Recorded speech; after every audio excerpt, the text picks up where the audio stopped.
vision is a very interesting one because it has much symbolism in it, very similar to the book of Revelation.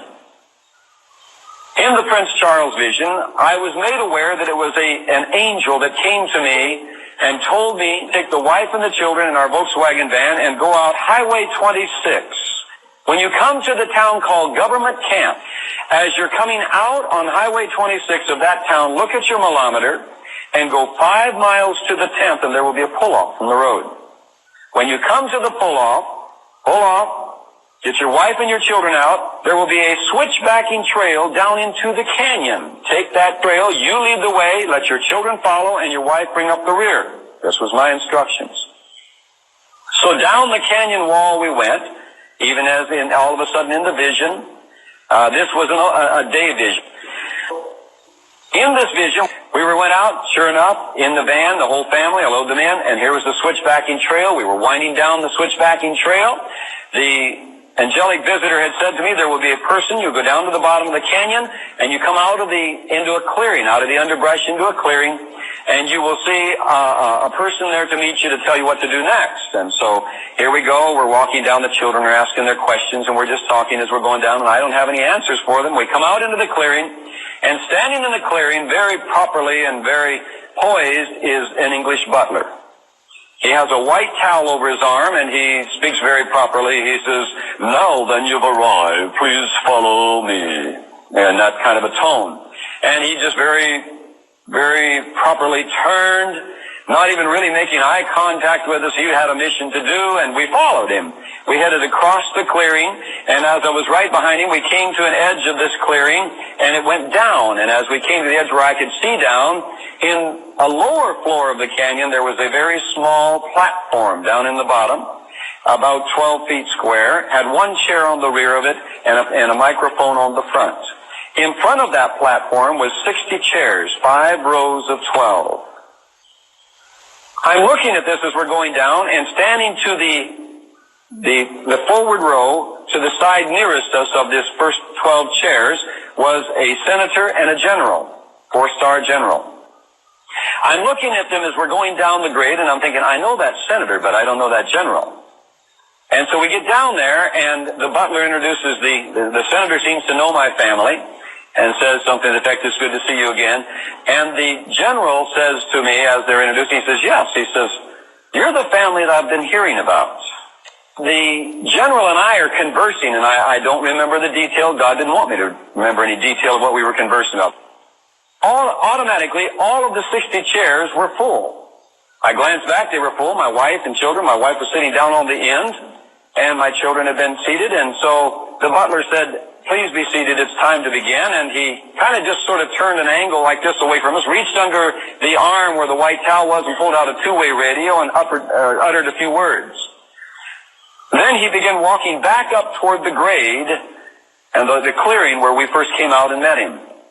And as he was walking up there, I heard this big helicopter come over the canyon wall behind me. I turned and looked and could see that it was a big double-bladed one, the giant ones like the military calls the egg beaters. And it was carrying something very strange. I've never seen a military helicopter carrying one of these. I've seen them carrying a lot of things around the military bases. But I've never seen them carrying a construction office the way they were carrying this one. And this construction office was a blue that I was to learn later was the United Nations blue. So I believe it has something very significant to do with the United Nations, the building that was being carried by the helicopter. It was on these cables. They came down to the area of the clearing and very gently let the construction office down and released the cables, and the helicopter flew away. From that point then, the butler went up and unlatched the door and opened it for whoever was inside to step out, of which it was Prince Charles. He was wearing the cut-off short sleeves and short cut-off pant legs, and he had the wide-rimmed, kind of light brown type hat like you'd see in an African safari or over in the Middle East. The butler was following behind him. He was coming down, leading the way, and I was looking at him as he come down the grade, and I thought, well, that's Prince Charles. But I said, either he's put on weight. No, I don't think he has. And as he got closer, I realized that his face was all red and puffy and his eyes were red. And I began to look at him and said, my goodness, he has really been crying. As he came closer, we all stood. The butler came up, and the general and the senator greeted him as though they had already met him.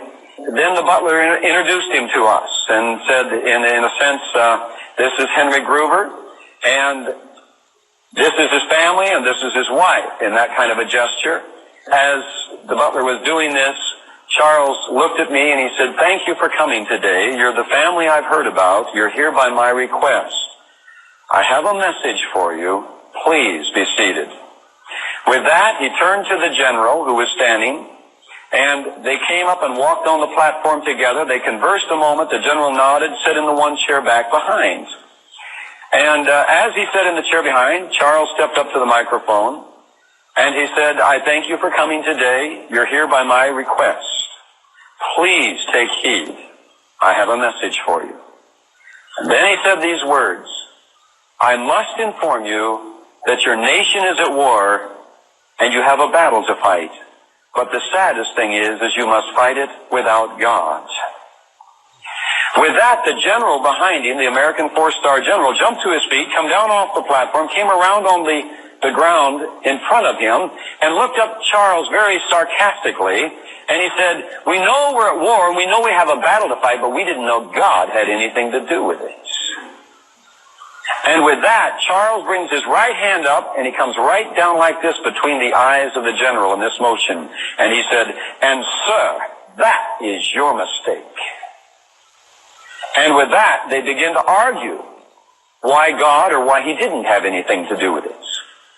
And the argument went on. Everybody's attention was on it. I was watching straight ahead, but all of a sudden in my peripheral vision off to the left, there was a motion, and I turned to see what it was, and off to my left was a frog that was so big it wouldn't have fit under the ceiling. The motion I had seen off to my left that caught my peripheral vision was the frog's head had made this motion like they do before they're going to make the croaking sound when they fill the air sac under their chin. I watched it, and as that air sac began to fill and that dark green skin began to turn a yellowish color, terror literally swept over me. It was everything I could do to keep from jumping to my feet and interrupting Charles and the general and everybody and say, "Let's get out of here. If that frog opens its mouth and croaks, we're all dead." That was the kind of terror that was over me. About that time, its mouth opened. Out came out of its mouth, instead of a croaking sound, it came out a white vapor. It came right at us. It came right at Charles and the general. It enveloped Charles and the general. It was just about to hit my wife down on the end, when all of a sudden I was caught up into the heavens. As I was caught up in the heavens, looking down on what I would call like Trafalgar Square. But Trafalgar Square has giant lions on the four corners facing north, south, east, and west. The lions themselves are up probably 10, 12 feet high just to their backs, let alone their heads. They're made out of brass. Well, the lions were not in the square. The big fountain that you could easily put 3 or 4 of this size building into was not there. Nelson's column was not there in it. The square was empty except for all of the buildings around it. And the buildings around it were like commerce, libraries, churches, government office. And I think of Trafalgar Square is because it is a representation of the British Empire, all right, in its glory. So it is a representation of everything that you would do to run the empire. And I'm looking on this square that's empty. There's no statues on it now. And all of a sudden people start running out of this, into this open square from all of these buildings. And they're all dressed in their occupational garb. They all have, the nurses have their little hats on, and the doctors their stethoscopes, the welders their leather apron and their goggle type hat that's up. And you can tell their occupation by their apparel that they're wearing. So I would say that this event, whatever it is that has caught their attention, has caught them, and they are running out, all fully aware of why they're coming out of the building. Because as they come out, they begin to point up, like in the direction the frog was. As I'm looking into the heaven, I'm in the heavens looking down on this square. I didn't see anything but the square at first. They begin pointing off to my left hand. Now remember, the frog was at my left hand in the vision, remember? And the vapor came from him. They're pointing in the direction of my left hand, and they're mocking and scoffing and jeering and saying, you can't hurt us. You don't have any power anymore. We're not afraid of you. And they're literally mocking. And I turn to look to see what they're pointing at, because they're pointing straight ahead. They're pointing way up. And I'm wondering, what are they pointing? And I look, and then my eyes see this army that went from the bottom of the, right by the square, all the way into the heavens, clear up to the same level I was in the heavens. Off to my left hand was a Russian general, fully dressed in his full general's outfit with all of his braid and everything, standing in the heavens. His fists were clenched like this, and they were down at his side like this. His chest was out. And he was looking down into the square at these people. At his right hand was a rectangular weapon. I had never seen exactly that kind before. To me, it looked kind of like an anti-aircraft type multiple cylindered weapon that they'd have on ships. But it wasn't quite. And as this band of people down in the square are mocking his army and are literally scoffing and laughing at him and saying, you don't have any power, we're not afraid of you, I saw all of a sudden his neck muscles begin to thicken and his face begin to get a look of tension, and he was getting angry, and then his blood vessels begin to bulge as all of a sudden his fist came up like this, and he said, present arms, aim, fire. And this massive army of footmen that come from the heavens clear down into the level that these people were in the square. A people, this army that was stood like this before he gave the orders to fire. They were in full chemical warfare gear. And I didn't learn that until a man came back from maneuvers over in Afghanistan. And when he had me describe the uniform I saw in the vision, he said, Henry, you have perfectly described the Russian chemical warfare uniform. And he said, I didn't even know they had that kind of uniform until I just went over there myself and saw it. We didn't even have pictures to train for these because they're brand new uniforms. It's the latest of gear they have. But he said, I want to tell you something. Your description of their chest looking like the rib look of a locust of the desert, the ones that make that buzzing sound in the summer, that was what their chest looked like.